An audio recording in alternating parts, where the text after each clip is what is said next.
Spoiler alert!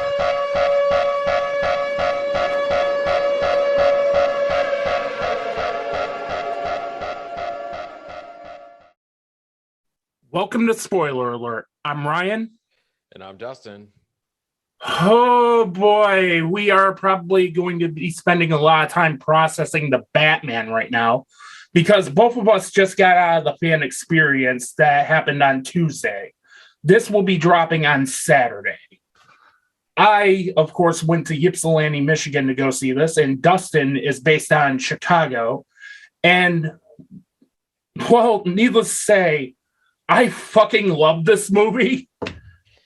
Man, I can't even really fuck. Yeah. I just want to go back, right? Like I would have like just turned right around and sat back down if they were like, yeah, pay for another ticket. I'm actually going to see it again this Thursday. So by the time this airs, I'll have seen it twice. Yeah. Because I feel like there's a lot going on. Spoiler alert, there's a lot going on. Oh, yeah. And straight away, what I love about this film is there's a little bit of DNA from each live-action Batman director. You have Burton's Gothic aesthetic. You have Joel Schumacher's neon aesthetics. Nolan's realism, I should say. And then you have Zack Snyder's philosophy. This is very much a Snyderverse movie in tone. Not sure if I'll agree with that, but like it's very dark and brooding. It is, yeah, of course. Like this was essentially like watching a 1940s film noir in black and white on the biggest screen possible. Except this, it's not in black and white. It's just drenched in grime, and it was like. It was so fitting, like from the beginning. Everything just works right off the rip. Straight away, when you're hearing Ave Maria in the background, and the Riddler is murdering the mayoral candidate.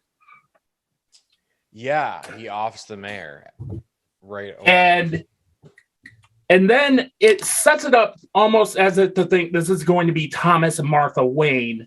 And then it pulls back the curtain, and then it's the mayoral candidate that's running. And that's what I kind of like about that. Yeah, I think that was the incumbent mayor, right? He was just running against Villarreal, and he caught the fucking carpet tool to the back of the head a couple times. Yeah. And I kind of love the reveal as it goes along. Mm-hmm. And then it's... Go ahead. It's just done. It's just done so well. The whole thing is just such a nod to, like, you know, these noir pieces where there's someone waiting in the shadows, literally. Yeah. And I kind of like that straight away, like, Batman in this is kind of Rorschach from Watchmen, in which you have Bruce Wayne narrating, talking about the events going on Halloween. And I kind of love the long Halloween angle this is taking. Mm-hmm. Yeah, I love that there was this exposition coming from Batman or from Bruce or however you want to look at that. Yeah.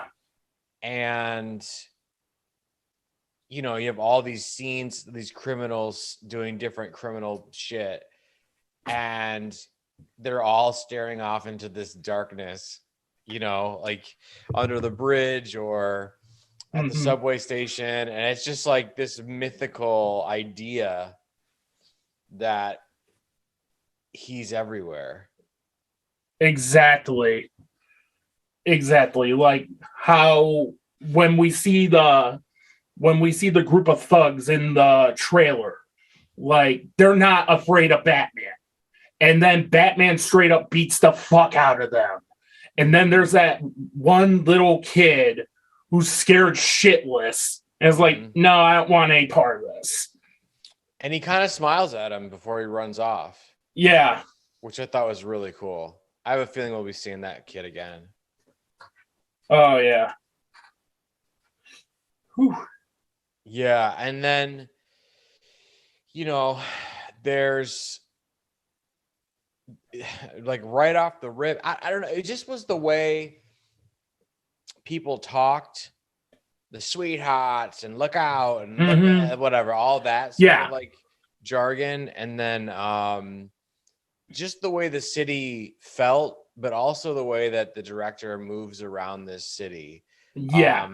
Like there are moments where it feels like it's straight out of a 70s action flick, right down to 70s police cars in the background. Like it's modern, but feels like it takes place in the past. Yeah, and they shot a lot of that. I think at least a third, if not half, that film here in Chicago, and they took the best parts of Chicago, like a lot, typical like of a Batman film, but there's a lot of restaurants and nightclubs and jewelry stores and all these places that are underneath a rail system in a downtown area. That's real. That's all of that, like the Iceberg Lounge and all of that, like all those where they're zipping around on motorcycles and shit.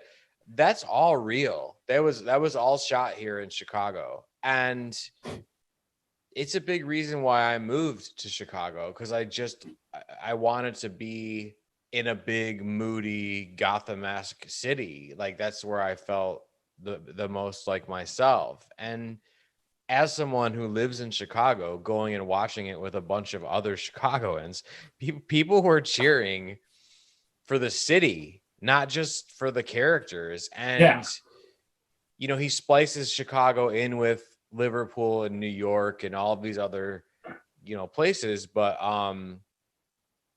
it just works as Gotham is more than a setting. It's foreboding, and it's almost like a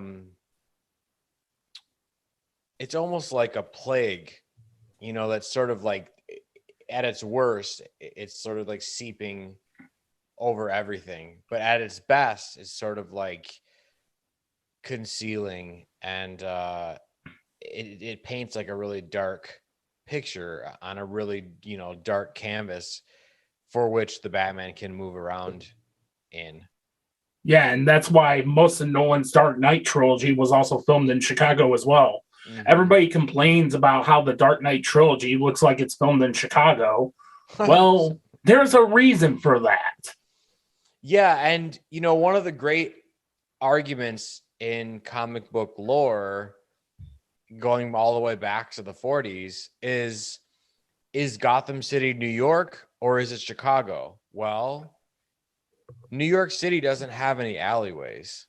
That's why that's why their trash is always in the streets and out front or whatever. When Chicago was built, it burned down. So they had a fucking chance to rebuild a more perfect city with the knowledge of already having one before it. So when they built Chicago back in 1872, it was they put a grid system in, and they constructed it so you could travel the city by street or you could travel the city by alleyways, and all of the fucking trash goes in the alleyways. So that being said, if Bruce Wayne's parents were killed in a fucking alleyway, I would venture to say Gotham is Chicago. I rest my case. Yeah, there you go.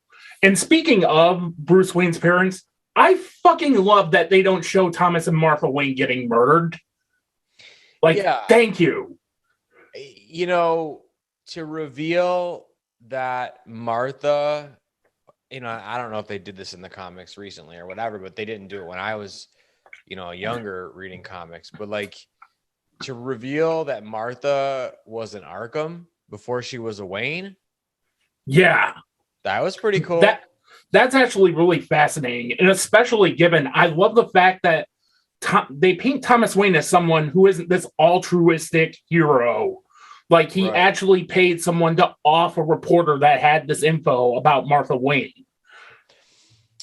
Yeah, like there's a lot of vagueness to that, and I like that they did Mm-hmm. that. They did that on purpose, because if you listen to Falcone, he says that your dad paid me to kill this reporter, and then if you listen to Alfred, he says no, he never wanted to, him to kill the guy, but he wanted to scare him, and of Mm-hmm. course, and so they set up this really vague um thing, which is really, really within that storyline. They also, Thomas Elliot is in there. Mm-hmm. And they actually use the word hush. So, Yeah. I mean, that's kind of a big deal. I haven't read the Hush yet. So I haven't Thomas, read much of Hush. so Hush.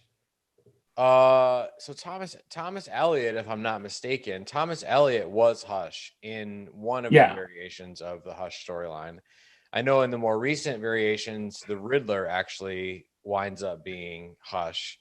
Spoiler alert. But Yeah. I love how they sort of built all that. And Thomas Elliot in this incarnation was the reporter. And Alfred paints Falcone as the guy who maybe had the Waynes killed. Falcone paints Maroni. We never really get to see Yeah. Maroni in this film. Yeah.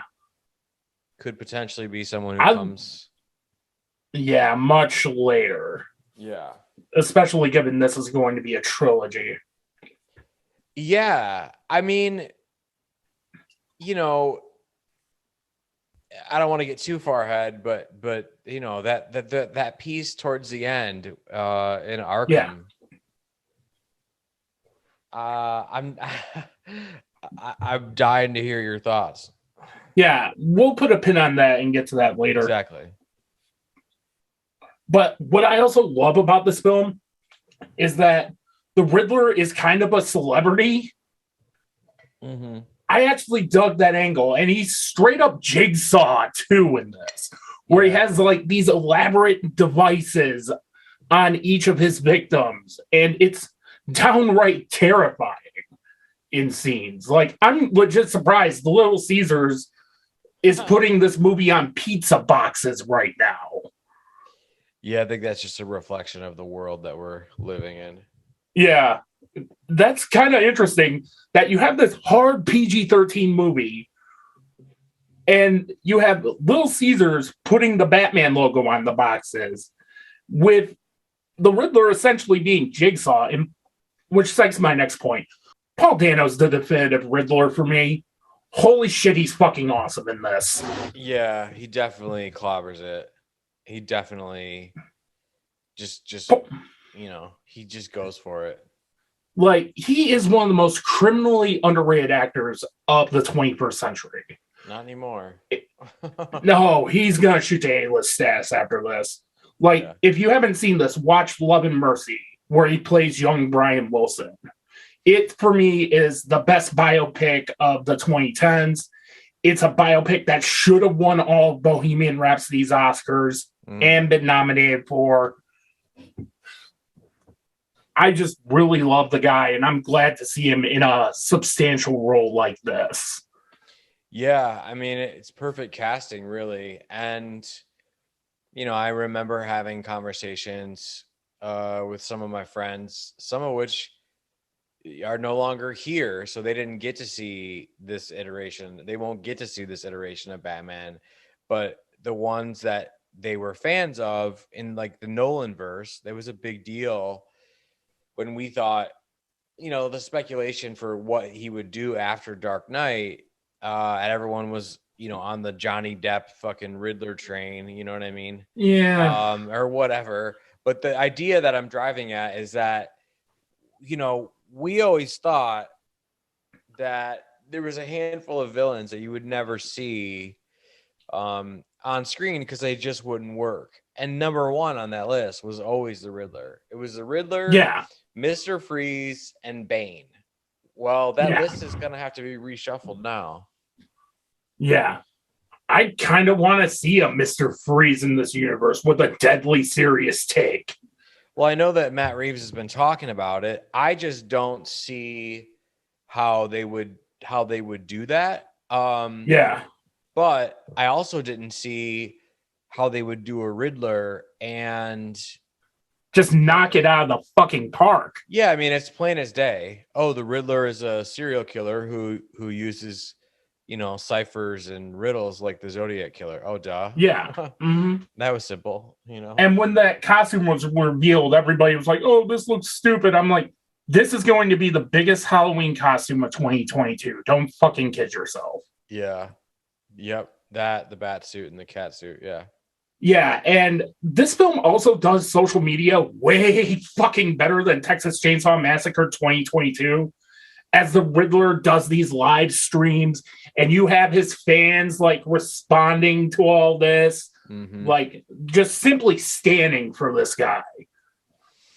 Yeah, and that was part of the little twist towards the end that his little crime wasn't done.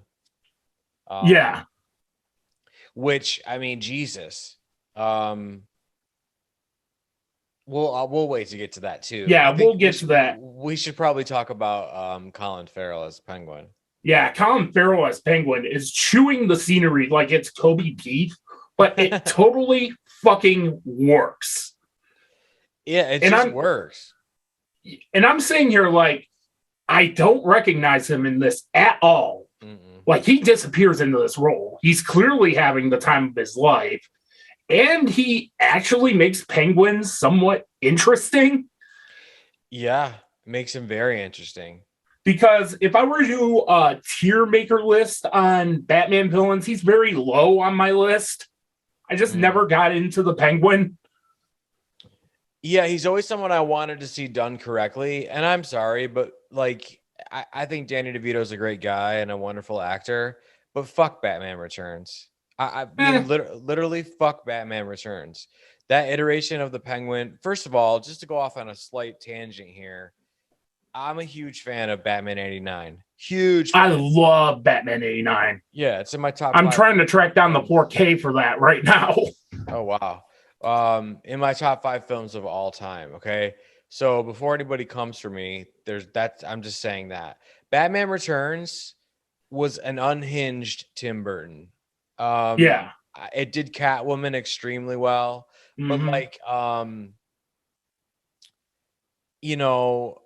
Max Schreck and his weirdo son running around, and like Michael Keaton's Bruce Wayne, like going from like the cynic detective cold-blooded killer to like tongue on the floor like Scooby-Doo, like panting over fucking Michelle Pfeiffer, or doing like a DJ scratch on the CD-ROM. Dude, so stupid. And then all of a sudden, like, wait a minute, so we established that Bruce Wayne's house looks like this in the first one, Wayne Manor looks like this, but then in the second one there's a second Wayne Manor that looks like Beetlejuice's fucking garden house. Like, what the fuck's going on? Yeah, it's really it's one of those movies that I think is okay. Like, I bought it for like $3 at Replay. I just bought it to buy it because it was $3 at Replay.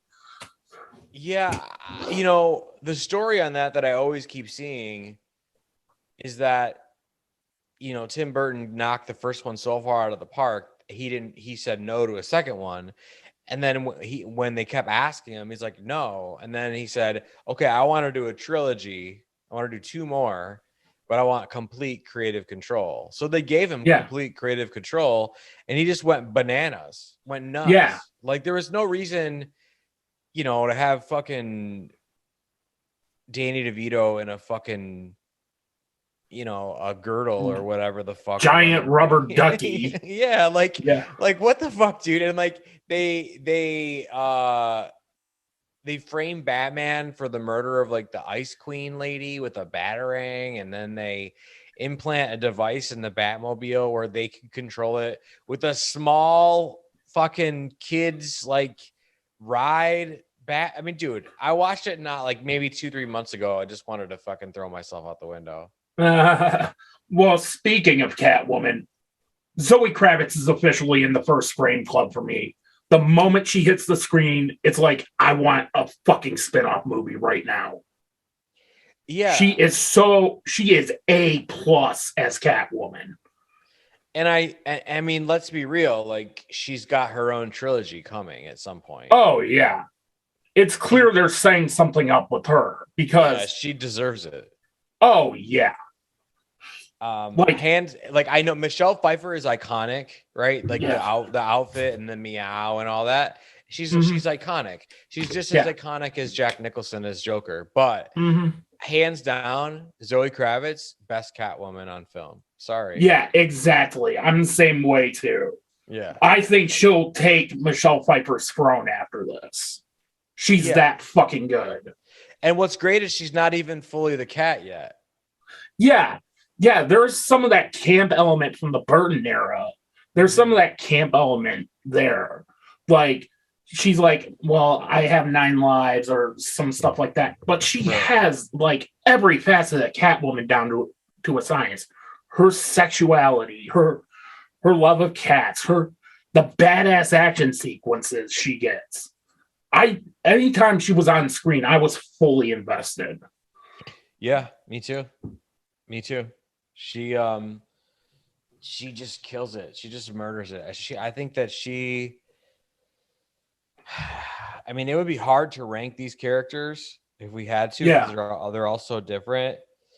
But I would venture to say that she's probably my number one, because she just it probably goes between her and I don't know, man. It's really. Are we talking about the Batman as a whole in character rankings? Yeah, if you just had to choose which character you enjoyed watching the most. Yeah, that would be number one for me too. Yeah, because she has so many different sides and angles that she can play.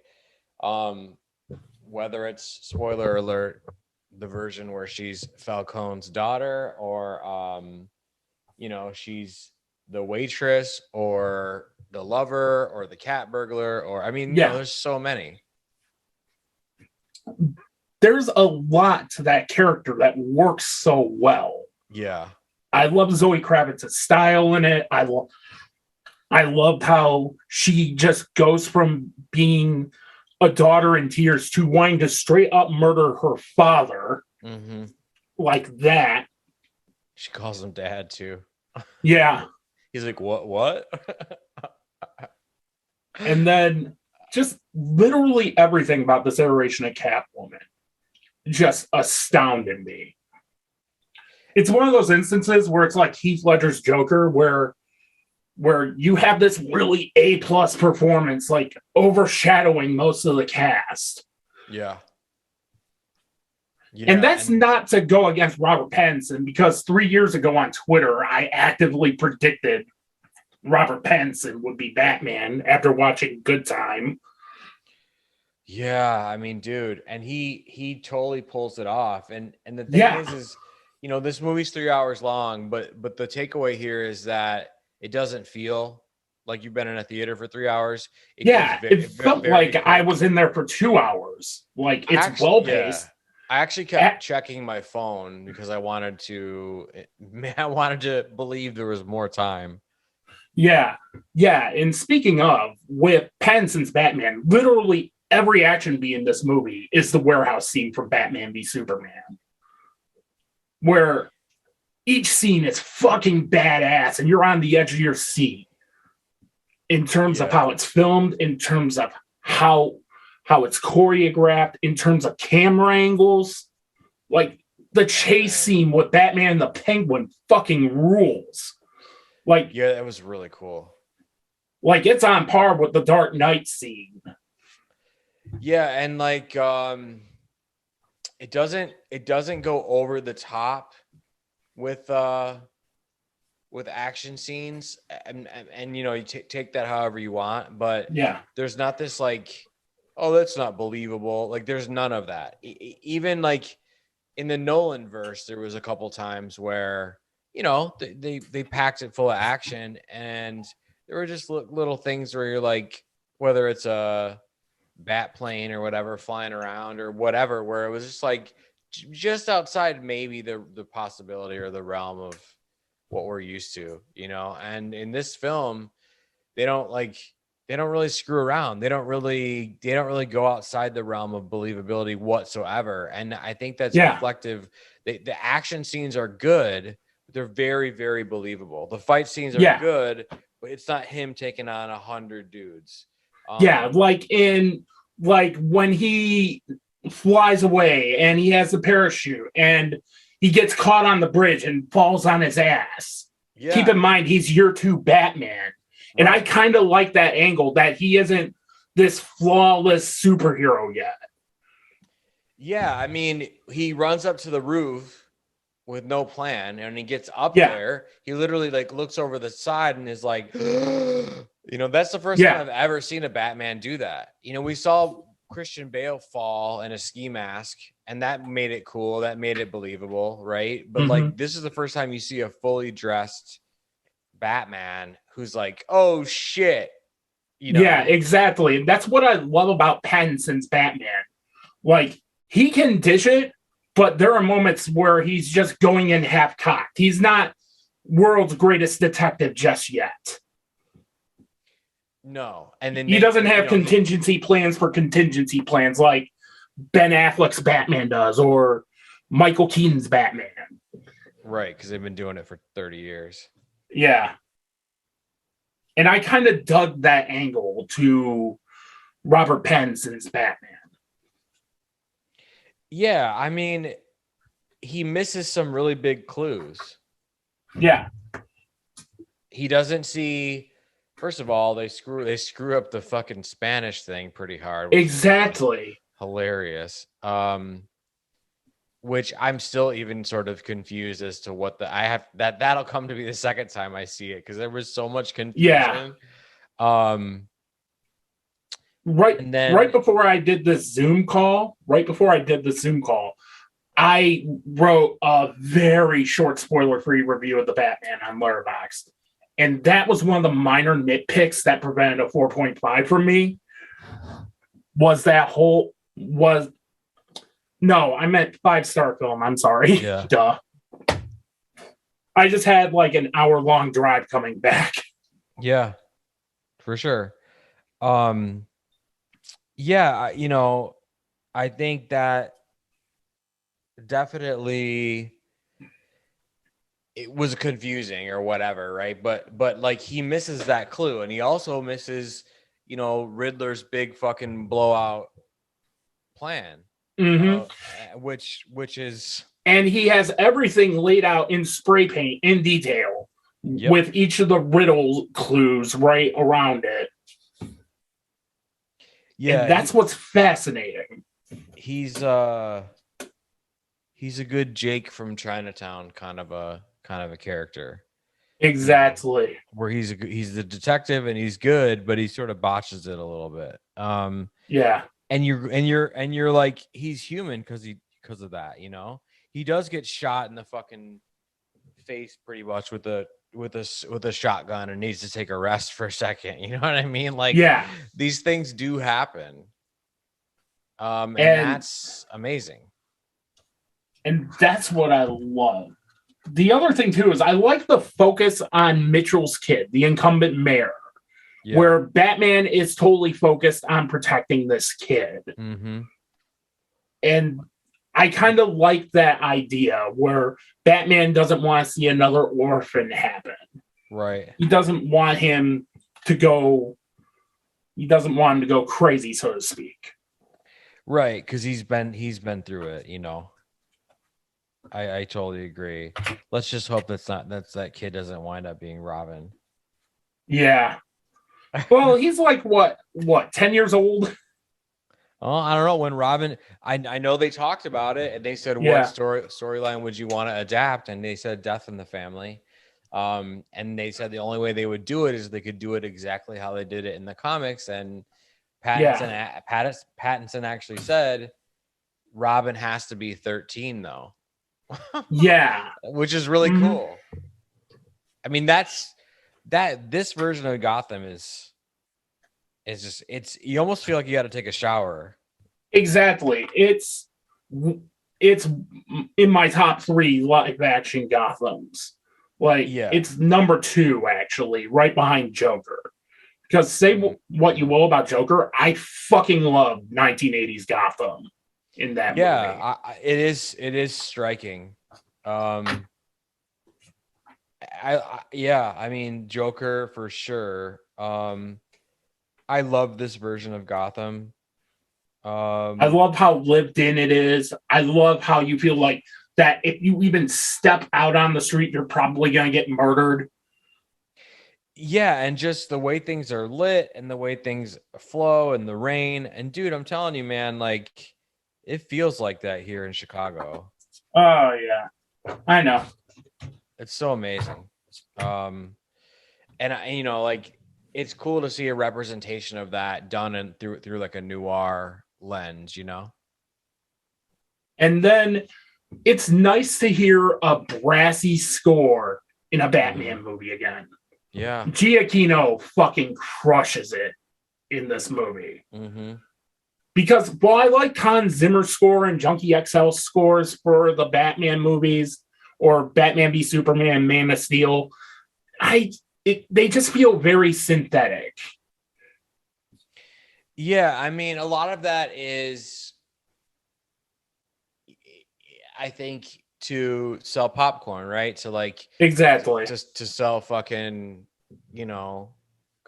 toys and shit. Like you got to have that like not goofy, but more like mainstreamy sort of trumpets and or whatever the exactly fucking rock and roll techno beat down music or whatever. And then that stuff's cool and serves its place, but this is something that's like it definitely transcends. Some of the reviews were like some of the negative ones, which you'd be hard pressed to find a lot of them because there's not that many. But the ones, I'm pretty sure Armand White is writing his negative review right now. There was one or two that said like, "Oh, I'm sorry, I just like my superhero films a little more fun," and it's like, "Fuck you!" First of all, why do you? Yeah, I despise people like that. Like this film makes The Dark Knight look like an MCU film. I mean, explain what you mean. Yeah. In terms of how intense it is, like you get those really goofy moments in The Dark Knight, but oh yeah, okay. Yeah. I see what you mean. Yeah. But with the Batman, on the other hand, it's super intense. It's super brutal to the point where Christopher Nolan would be like, "Whoa, dude." Yeah, sure you want to do and that? I can't stand people who just see the MCU as be all end all. It's why I like the DCEU, because whether or not you like a film, each film in that universe feels cinematic. Like even Justice League felt cinematic. Yeah. Whereas you get the occasional Thor: The Dark World or Captain Marvel, in which you clearly tell they got a TV director to shut the fuck up and do as they're told. And I'm glad they're breaking away from that formula from what I'm seeing with Doctor Strange or Black Panther or stuff like that. Yeah. You have to. Because, it's like, these films need to have their own style and their own voice and their own thing, and that's why I was like so glad that they did this Batman iteration outside the DCEU, because if this had better Batman and it was inside the DCEU, I would have gone and seen it. I would have been excited. I probably would have seen it twice. I probably would have been doing this episode. Yeah, especially with Affleck, because Ben Affleck's my definitive live action Batman. Wow, that's really surprising to me because he didn't really have that much stuff, and like they used him only amongst metahumans, so we never really got to see him. But you can envision his history. You can envision the shit he went through. Yeah. Like he's a clearly battle-scarred Batman. And I like that intensity to Affleck's Batman, which he gets this character arc going into Justice League after Superman dies.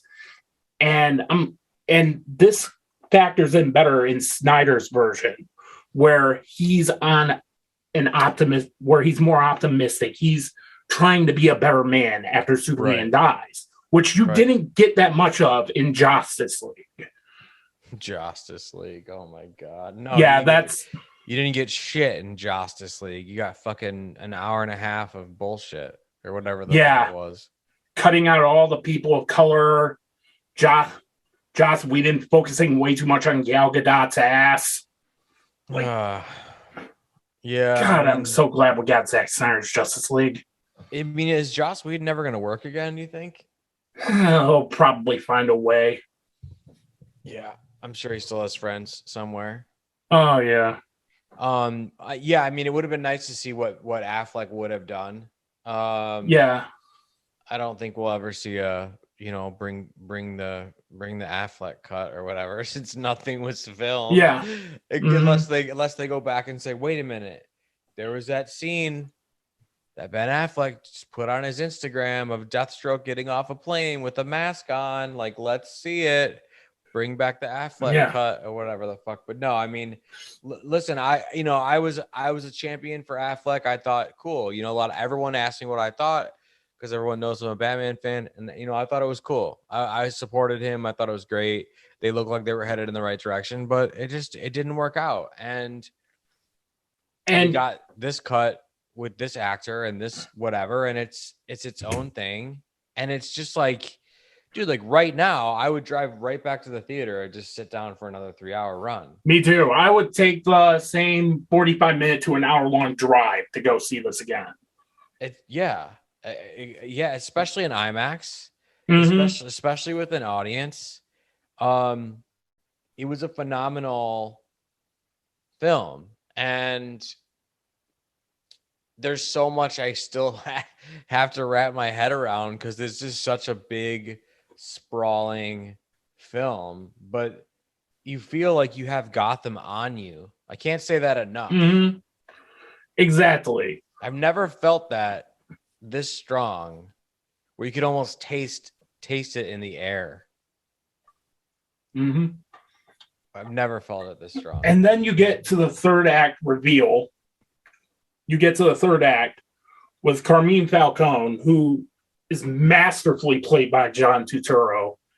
It's like, I love seeing John Turturro in good movies, because the last time I saw John Turturro in anything was an unofficial in-name only sequel to The Big Lebowski called The Jesus Rolls, in which the Jesus gets out of prison and just fucks every piece of ass he sees.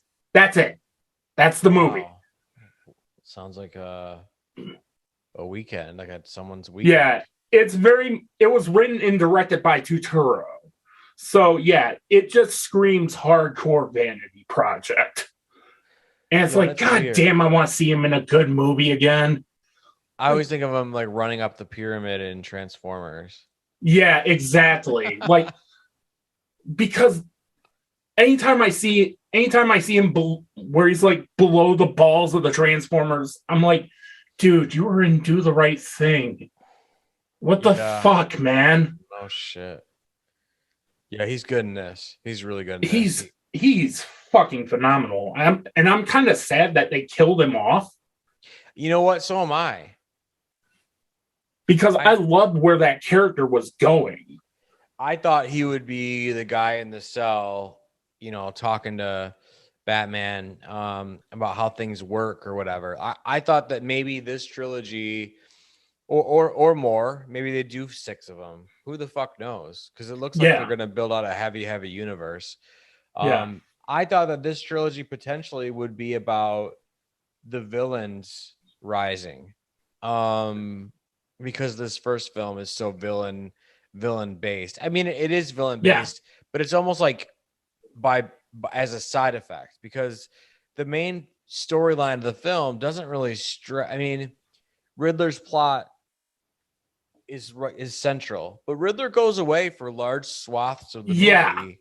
And I Yeah. love that. I love films that do that, like Heat, where they completely Black Panther is a prime example of this too. Yeah, Heat, The Dark Knight does that for a little bit, where the the blowing up of the hospital goes on some side quest. You know what I mean? Like, it sends the characters off on a side thing, and there's so much.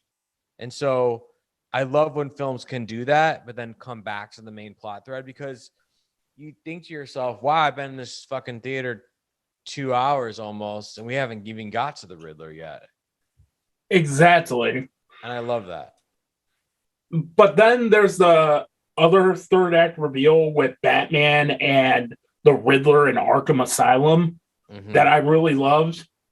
I mean, it's not quite the interrogation scene in Dark Knight, but you can cut the tension with a knife between those two. Well, I think it's important to note in this scene that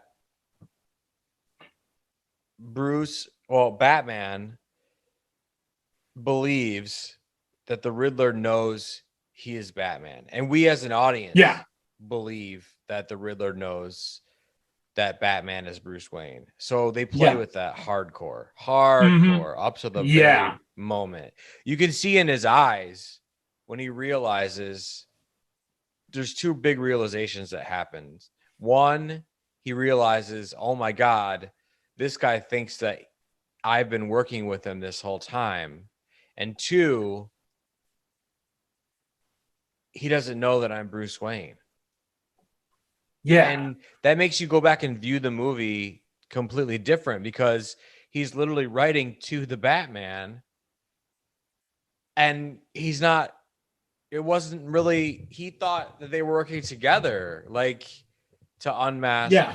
And that's what's crazy. The guy loses it, starts screaming, no, no, no. Yeah. And then he straight up blows up Alfred to cut costs, in which Alfred's in the hospital for most of the movie. Wait, to cut costs? Yeah, the film was reportedly made for $100 million. Oh, so they clipped the actor. Oh my God, Jesus Christ. Well, and he, but that's sort of funny because he just mails the dude a bomb. Like doesn't go kidnap him like he did with everybody else. He just mails the dude a bomb. Yeah. And then you have, and Andy Serkis is fine as Alfred. I personally love Jeremy Irons' world weariness a lot better. Like, Alfred kind of does that in this movie, but in Batman v Superman, Jeremy Irons isn't afraid to give Batman shit. I kind of love that iteration of Alfred. Whereas in the Batman, he's kind of just there. Mm-hmm. Yeah, I mean, there isn't a lot of him. They don't really give him much to do. Well, there's not much for Bruce Wayne to do, because in this iteration, Bruce Wayne doesn't really exist. He's pretty much dead. He's Batman throughout this entire film, mostly. Right. And that's what's cool about, the stuff on the end is he realizes that, fear does work, right? But it's the vengeance aspect. Like he needs to help. He needs to become a more heroic, well-rounded Batman. Using the fear and being in the shadows. I don't think they'll ever. That's Batman. That's whatever. But he's okay in the end. He learns to be okay when he sees the copycat effect it's had with the Riddler and his goons and the violence or whatever. He sort of realizes okay, hey, I can still be scary and brutal, but it's okay if this girl wants to hold my hand for a second. You know what I mean? Right. And that's the thing about going into the third act, where Gotham just straight up, where the Batman just straight up turns into a 90s disaster movie. Yeah. And that was my minor nitpick with this, where it's I like where this film is going. I like the action set pieces this is going, but you just straight up turned it into a 90s disaster movie for no real reason. Well, I think that was their reset, right? Like that was like the Gotham being reset because the mayor came out and was like, hey, like, you know, we don't just need to fucking clean this place up like physically, we need to clean it up like politically too. Like the corruption's got to go. So you have this one side, you know, and I'm sure they'll make, you know, the Gordon will climb the ladder, you know, or whatever. All of those. Yeah, because he's not commissioner yet in this film. No, he's only a lieutenant. Yeah. And that's what I like too. Yeah, and everybody's dirty, you know. And the Penguin sees an opportunity, obviously, because they set that up pretty nice. You know, I'm gonna go ahead and say that my nitpick in this film, and I don't have many, but I don't either. I just have one, and that is that the scene at the end where the Riddler's like flipping out that his plan didn't work and Batman isn't his buddy, basically. Yeah. Where what I think we're supposed to believe is the Joker is in the cell next door. Yeah. I'm hoping and it's like, I don't want the Dark Knight Part 2. No. I hate sequel beggy scenes like that. It just didn't like they weren't showing his face. Okay, cool. Yeah. And they were showing enough of his face that it looked really fucked up. Like, I mean, we saw it in IMAX, so it's a giant fucking screen. Oh, yeah. If we would have paused that shit would have looked. I mean, there's no way they could have already decided on a look for the Joker. Exactly. Like, he's clearly being hidden, but you can tell it's the Joker. Yeah, and it's a well-known actor. It's Barry Keoghan from fucking Eternals. Yeah. Right? Which, that sounds interesting because I really did like him in The Green Knight, though he's like my least favorite character in Eternals. But I do acknowledge him as a good actor. I think he could pull that off. So, you know, my thing is, I thought to myself, oh, why are they doing this? This is like you said, kind of sequel beggy. I was a fan of them showing the Joker's card at the end of Batman Begins. I thought that was cool, but I also thought that was even a little bit too much. Yeah. Whatever. But so they do their Joker tease at the end of this. What I'm hoping is one of two things, and I'm willing to let it go and give it a 5-star review. But here's the things that I need for this, which we won't get for years to come. But I need them to not do the Joker in the sequel and have him talk from the cell again, or maybe this time he's in the control room and he's escaped or whatever the fuck. But don't put him in the next 2 movies, period. Exactly. Let's keep getting him Let's keep getting him from the cell without showing the face. Let's bring in some deep cuts villains. I want to see how a Mad Hatter would be approached in this world. Exactly. So that's number one. Or you could just go with number 2 and just have that not be the Joker. Just have it be literally anyone else. Exactly. Because they do the giggle and the fucking, you know, you look like a clown and all that. I mean, so it is kind of like, you know, hinting, obviously, but I just don't, it just seems sort of unnecessary. Yeah. Okay, so I gave this a 4.5 on Letterboxd. What's your star rating out of 5 for this? Oh, man. I'm going to give it 5 stars, man. All right, man. Yeah, I'm going to give it 5 stars. Because Zack Snyder's Justice League, for me, was going to be a 5-star until they reshot scenes with Amber Heard after Zack Snyder made a big fucking deal of deleting Chris D'Elia out of Army of the Dead and replacing him with Tig Notaro. I don't think you should necessarily have a domestic abuser who's undergoing trials right now be in your movie. That was like the one minor nitpick that prevented it from being 5 stars. See, I mean, I don't know enough about what's going on to comment on any of that. So whatever, but like I do, like, that scene she was in was cool, a cool scene. Also, And let me she's just. wildly out of place in that scene. They all Like are. I feel like that should be like Katana or someone like that. Like at maybe least give Karen Fukuhara some love that she that's my didn't get in Suicide Squad. that's my favorite DCEU scene of all time is the Jared Leto Ben Affleck scene. Yeah. I love that scene. And And yeah. it's so like that's everything I ever wanted from a Joker Batman scene. And you have these toxic Snyder fans whining and moaning about Peacemaker's dirty humor, and yet here's Jared Leto's Joker offering to get Batman a reach around, and that's somehow okay. Oh my god. Well, and they talk about like,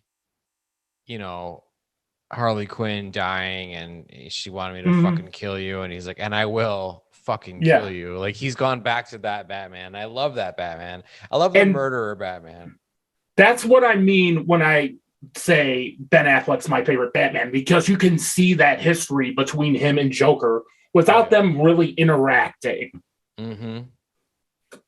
Totally. And that's what's cool is like, Jared Leto got to show, I mean, I guess we'll never know unless they release the Ayer cut, but like, if that's what his Joker was like this whole time, boy, I feel really bad. I feel really bad that he got fucked like that, because that like, and he looks way fucking better in Snyder's cut. Oh yeah, I love that long hair look, the more dressed up aesthetics. Why didn't they go with that? Who knows? But the idea that when he tells him that Harley Quinn died in his arms and she whatever, like he like looks like you're not sure what he's going to do. Is he gonna cry, murder you, laugh, or whatever? Like that is the best in the world. So I love that. I love that scene. Now that we transitioned out of talking the Batman and into Zack Snyder's Justice League, I think we can put a pin on this movie and call it a night. Yeah. I love this movie. Go check this out right now. Go see it in IMAX. Definitely see it in IMAX. I'm buying the 4K for this when it's announced as a pre-order. And that being said, be sure to like, comment, share, spread the word of New Runs Media. Follow me on all my socials at New Runs Media. And until then, we'll see you next time. Bye.